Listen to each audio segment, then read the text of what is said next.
It's not retro like a Challenger. It's not forgettably like every other car, It's the uniquely American Dodge Charger. We got it in the RT trim. That means we got a Hemi. Let's take a ride in this 2012 American Beast and check the tech. Doing that next.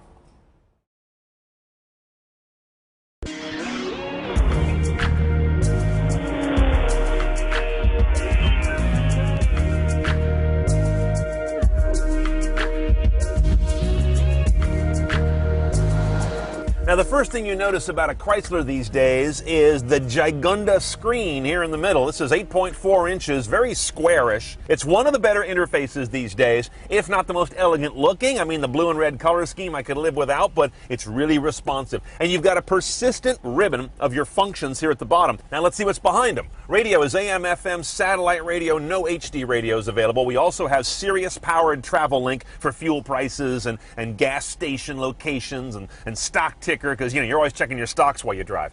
Under player, we have our more interesting media. Under source, you see I've got my optical disc here. SD card here, you're never going to use that. Auxiliary jack and USB are here in the console. I've got my iPod in there now. It does a really good job of putting the information on the screen, uses the real estate very nicely. Bluetooth streaming works pretty well. I didn't get any metadata on my Droid running Android 2.3 something. I also had very intermittent transport controls. That's one of those things where they say check our Bluetooth site, and I don't care. I'm not going to go buy a phone based on my car, and I'm not going to buy a car based on my phone. And of course we have Bluetooth streaming, Bluetooth hands-free calling, phone book transfer. That's all pretty much the price of admission on cars today. And of course these Chrysler products have a pretty good incoming text message display. You can have them read to you if you're driving, read them if you're stopped, and you've got this new message area to send out some canned messages without too much distraction. Hey dog, looking for half a Clio. Hunt me up. They should rename the controls menu the place where things that should have a physical button go to die. I like my heated seats, my vented seats, all that stuff to have a physical, persistent mechanical switch. Similarly, I think sport mode should be a button by the transmission, not a soft button buried somewhere on a screen where I may have to leave radio to go change to sport mode. That makes no damn sense. Navigation, as you may know by now, is the childish but highly rated Garmin-powered system. I mean, it looks like a cartoon, right? However, this guy scores like a son of a bitch in J.D. Power ratings. It is considered the easiest to use, the highest consumer satisfaction. Look how simple that is. Duh or duh. What I did find, though, is it's great for navigation, very clear, very simple.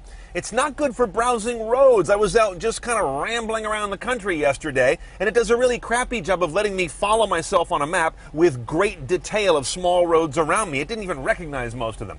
One choice on the gearbox, kind of antiquated 5-speed automatic. They call it a slapstick because you can slap it right and left to shift, or you can use the paddles, downshift, upshift here on the wheel.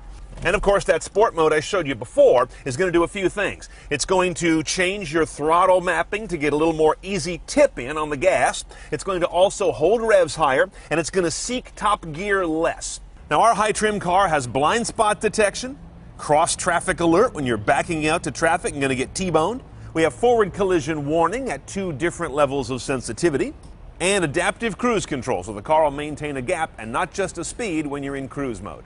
This car has smart beam headlights. That means they try to always be on high beam. When they detect oncoming lights, it will tailor down the intensity and the beam pattern to pull it down toward a low beam. But it's a very different technology than either a 2-position beam pattern or one that defaults to low. Okay, yeah, it's got a Hemi. That's what this RT is all about. A couple things going on here. This is a car that gets decent MPG. We'll talk about in a minute. They're using fuel saver technology. It's cylinder deactivation. When you don't need the power, this guy turns into a 4-cylinder. They end up activating 1, 4, 6, and 7.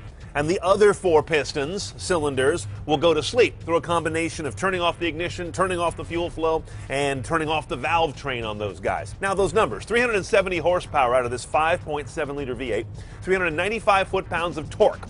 Moves this 4,500-pound sedan to 60 in a little under 6 seconds while delivering 1625 mpg. Not bad. 1523, though, if you get all-wheel drive. Get the rear-wheel drive. Be an American, not a communist.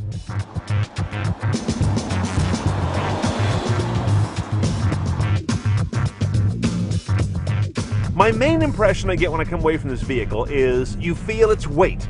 As I mentioned, it's 4,500 pounds, and it doesn't mystify you thinking it's like 3,000. It feels like 4,500 pounds. That's not a bad thing. It's a big old heavy beast of a car. But that also does tell the story that the engine is somewhat trapped behind software that is not ideal, I don't think. The software is reaching for higher MPG at all times, seeking top gear. The sport mode doesn't really transform the car that much. It's a real honey when you get into the paddles and drop it down a couple gears and lock it there. That's what unlocks the motor. It's that thing I touch on a lot, responsiveness versus power. Big difference. This car has lots of power, trapped behind software, keeping it from becoming as responsive as it could be. I wish it had a better exhaust note. RT to me means it has a little more growl when you get into it. This one doesn't really have much. There's some growl there, but there's also some Dyson in there as well. It doesn't make it feel real athletic. Okay, let's price this Charger and do it CNET style. The RT starts at about $31, but it's missing too many of the tech toys, and most of the good stuff comes in trim level upgrades. So go all the way to the top, to the RT Max. That's going to add some $6,000 to the price. Now we're pushing $38, but you get all the goodies then, and most of them I like. Your a la carte options are all-wheel drive, $2,350, pass, sunroof, about $1,000.